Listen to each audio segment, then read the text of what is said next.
आज हम देखने वाले हैं क्लास 9th का एसएसटी का सिलेबस जो कि रिवाइज होके आया है।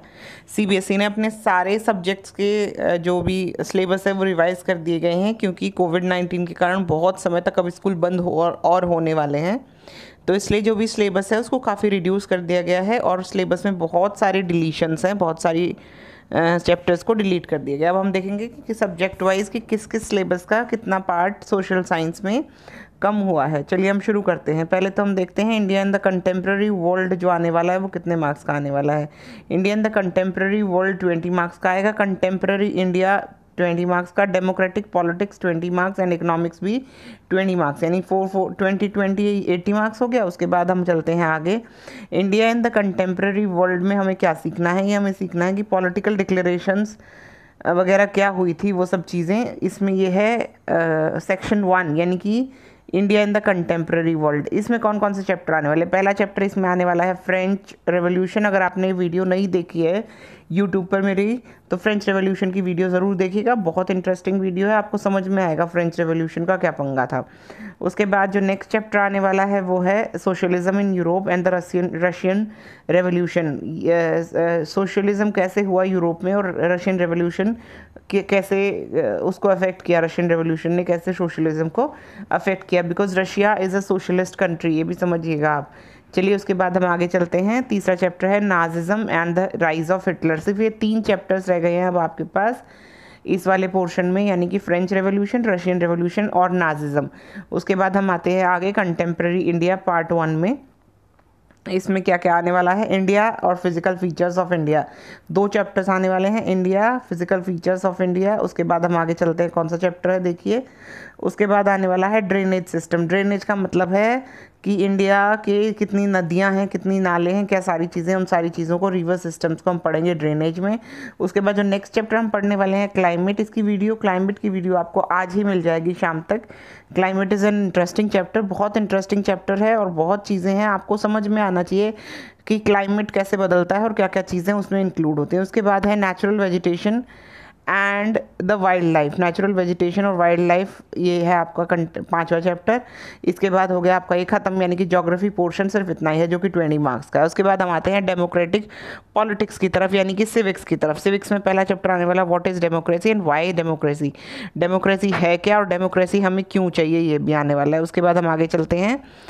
आगे चलने के बाद कॉन्स्टिट्यूशनल डिज़ाइन, कैसे हमें कॉन्स्टिट्यूशन पहले चीज़ तो चाहिए क्यों, फिर उसके बाद कैसे इंडियन कॉन्स्टिट्यूशन को कैसे डिज़ाइन किया गया और कहाँ कहाँ से हमने कौन कौन से जैसे हमने राइट्स कहाँ से लिए, फंडामेंटल ड्यूटीज़ कहाँ से ली, हमारा प्रियम्बल कहाँ से लिया, ये सब चीज़ें हम इसमें देखने वाले हैं कॉन्स्टिट्यूशनल डिज़ाइन में। उसके बाद हम नेक्स्ट जो करने वाले हैं टॉपिक वो है इलेक्टोरल पॉलिटिक्स, यानी कि इलेक्शन होता क्या है, हमारे देश में इलेक्शंस कैसे होते, सिस्टम क्या है, और इलेक्शंस हमारे जो इंडिया के इलेक्शंस हैं क्या वो डेमोक्रेसी को सपोर्ट करते हैं, क्या डेमोक्रेटिक तरीके से होते हैं।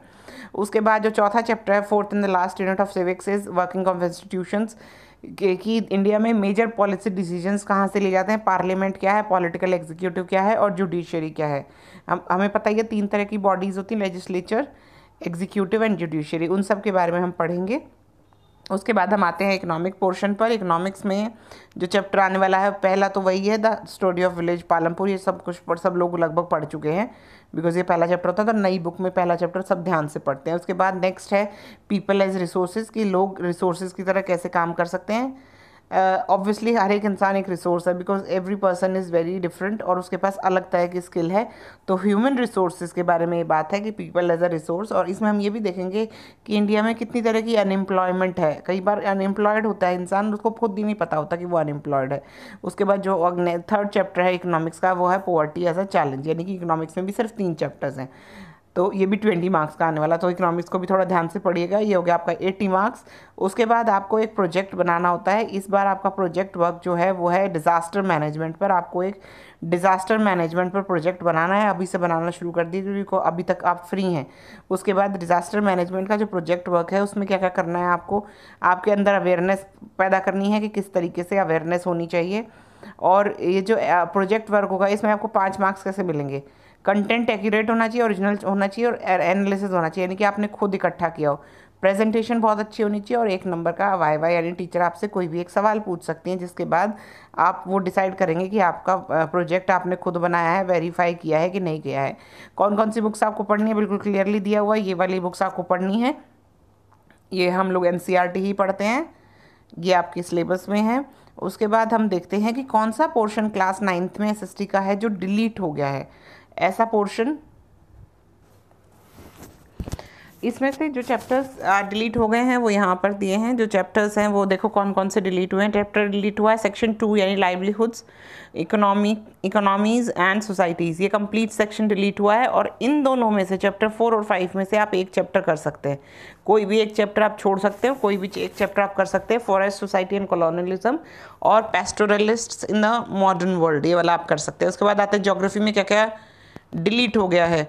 इसमें ड्रेनेज चैप्टर पूरा डिलीट हो गया है, लेकिन इसका जो मैप वर्क है वो आपको रखना है, सिर्फ मैप करना है बेटा, क्योंकि ड्रेनेज पूरा कंप्लीटली डिलीट कर दिया गया है, सिर्फ मैप में आपको करना है।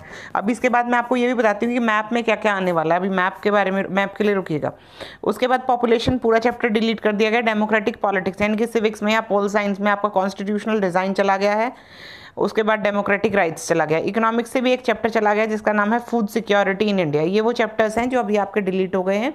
अभी हम देखते हैं वो वाला पोर्शन जो आपको मैप में करना है, जो आपको मैप में करना है, जो मैप के लिए आपको कंपलसरी है। अब हम देखते हैं कौन सा पोर्शन है जो आपको मैप वर्क के लिए करना है। मैप आइटम्स में एक तो फ्रेंच रेवोल्यूशन में आपको कौन कौन सा फ्रांस में क्या क्या लोकेट और लेबल करना है। बॉर्डेक्स, नैंटीज, पेरिस और मार्सेलिस, ये जो लोकेशंस हैं ये चारों आपकी आएंगी हिस्ट्री में, फ्रेंच रेवोल्यूशन में, और ये मैप वर्क में आपको करना है। ये वो पोर्शन है जो आपको मैप में अभी करना है। दूसरा सोशलिज्म से जो है major countries of the first world war करेंगे आप, और इसमें जो सेंट्रल पावर्स हैं और एलाइड पावर्स हैं, जो मेन पावर्स थी उस वर्ल्ड वॉर में, उसमें उनको आपको आइडेंटिफाई करना, उन कंट्रीज़ को आइडेंटिफाई करना आना चाहिए। तो ये दोनों हो गया। उसके बाद राइज ऑफ हिटलर में आप करेंगे एक्सिस पार्ट्स, वही वाली पार्ट जो यहाँ पर थी, जर्मनी, इटली, जापान वगैरह, वो यहीं पर आएंगी, और एलाइड पार्ट जो इनको सपोर्ट कर रही थी वो वाली भी। नाजिज्म में ये हो गया। उसके बाद ज्योग्राफी में आउटलाइन पॉलिटिकल मैप में आपको ये भरना है, क्या भरना है, इंडिया की साइज और लोकेशन, जिसमें क्या क्या होना चाहिए, इंडियन की सारी स्टेट्स और सारे capitals, tropic of cancer, standard meridian वगैरह। इंडिया स्टेट्स एंड कैपिटल्स करते हुए बहुत ध्यान से करना है, क्योंकि बेटा जम्मू कश्मीर अब स्टेट नहीं रहा है, यूनियन टेरिटरी बना दिया गया है। तो नंबर ऑफ यूनियन टेरिटरीज, और 2 यूनियन टेरिटरीज जो उधर थी उनको कंबाइन कर, दीव और दादरा नगर हवेली को इकट्ठा कर दिया गया है। तो बहुत ध्यान से करना है स्टेट्स एंड कैपिटल्स और यूनियन टेरिटरीज। उसके बाद फिजिकल फीचर्स ऑफ इंडिया में आपको क्या करना है, mountain ranges, mountain peaks, plateaus and coastal planes. बहुत ईजी है, यानी कि सारा फिजिकल आपको करना है इंडिया का। इंडिया में कहाँ पहाड़ है, कहाँ पर्वत हैं, कहाँ प्लेट्यूज है और कहाँ पर कोस्टल प्लेन्स है, यानी कि समुद्र के नज़दीक है। उसके बाद ड्रेनेज में, ड्रेनेज वाला चैप्टर हम डिलीट कर चुके हैं एज पर सिलेबस, लेकिन सिर्फ इसका आपको क्या करना है, मैप करना है। यानी आपको सिर्फ रिवर्स को के बारे में पढ़ना नहीं है, रिवर्स को लोकेट करना आना चाहिए, कौन सी रिवर इंडिया के किस हिस्से में है। उसके बाद क्लाइमेट से आप करेंगे कि कौन से रेनफॉल डिस्ट्रीब्यूशन वाला करेंगे, ऑब्वियसली कौन से ऐसे एरियाज हैं जिसमें 20 सेंटीमीटर से भी कम, यानी कि डेजर्ट एरिया हो गया, और 400 सेंटीमीटर से भी ज़्यादा बारिश, तो आपको कहाँ कहाँ होती है। चलिए, उसके बाद natural vegetation and wild life में कहाँ कहाँ इंडिया के कौन से पोर्शन में कौन से टाइप की वेजिटेशन मिलती है। नेशनल पार्क्स बहुत ध्यान से करने हैं, क्योंकि सिंपलीपाल और मानस, ये तो काजीरंगा, कॉर्बेट, रणथंबोर सबको पता है कहाँ कहाँ है, कान्हा भी मध्य प्रदेश में है, लेकिन ये जो शिवपुरी, सिंपलीपाल और मनस, ये जो ऐड हुए हैं नेशनल पार्क्स, ये कहाँ पर हैं, कैसे हैं, ये बहुत ध्यान से करना। उसके बाद बर्ड सेंचुरीज हैं भरतपुर और रैंगन हितों में, दोनों करनी है आपको। वाइल्ड लाइफ सेंचुरीज करनी, सरिस्का, मधुमलई, राजाजी और दज्जिंगम, बहुत ध्यान से लोकेशन करनी है, क्योंकि इंडिया के अलग अलग पार्ट्स में है। ये है आपका map work. I hope 9th का पूरा सिलेबस मैंने आपको बता दिया। अगर कोई डाउट हो तो प्लीज़ कमेंट बॉक्स में लिखिएगा। एक जो चैप्टर मैंने आपको प्रॉमिस किया है क्लाइमेट का, वो चैप्टर हम आज ज़रूर करेंगे, उसको कंप्लीट आज शाम तक आपको पक्का वीडियो मिलेगी। Thank you so much, have a great day. In case of any doubt please keep commenting. Thank you.